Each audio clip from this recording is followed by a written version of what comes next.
Hello, brothers and sisters. Good morning. We hope you started your day off with the best mindset. I'm here with my little sister, Journee, and we are going to give you a devotional today.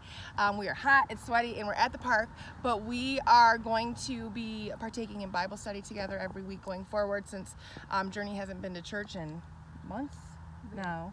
So we're going to get in some Bible time together, and today we're going to talk about having hope in God and versus having so much dependency on possessions, especially now with COVID going on. I know recently, last week, funds are starting to run out in some cases, some extra stimuluses, some extra relief funds that are supplemental to unemployment and things of that nature are running out, and people are probably very discouraged.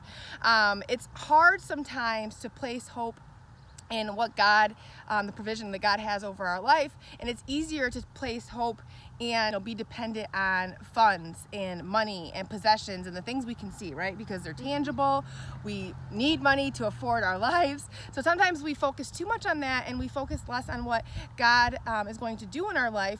And doing that can cause a lot of disappointment, right? When we have so much faith and so much invested in possessions and things that can be gone literally tomorrow, it's easy to get discouraged when things don't work out into our favor. But what we have to remember is God has provision over our life, and God always knows what we need right now, tomorrow, in the future. So when we pray that God owns and is in charge of everything on this earth, the animals, the grass, the trees, us, our lives, the parks, our careers, our friendships, everything that is on this earth and takes place is because of God and by God's will that things happen. So once we remember that and we really adjust our perspective and take it off of our possessions and on the promise that God provides, that is when we're able to be at complete peace. So I want to encourage you today. I asked Journee, why should people not stress about money? Why is, money should not be the emphasis of what people think about when they're going on to their day-to-day? And what did you say?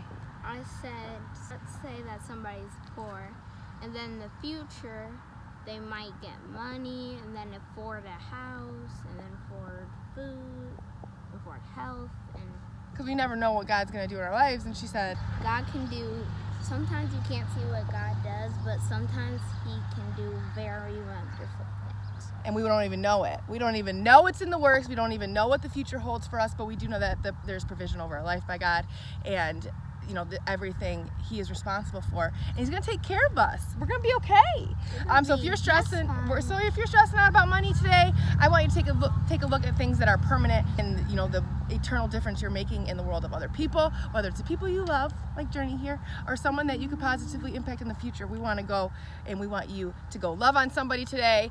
Quit stressing. Realize that you are blessed to stress, right?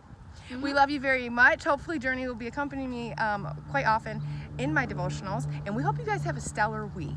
All right, do something that your future self will thank you for. Don't forget that you are loved beyond measure, you are worthy, and you are made for more than mediocrity. We'll see you next time. Bye.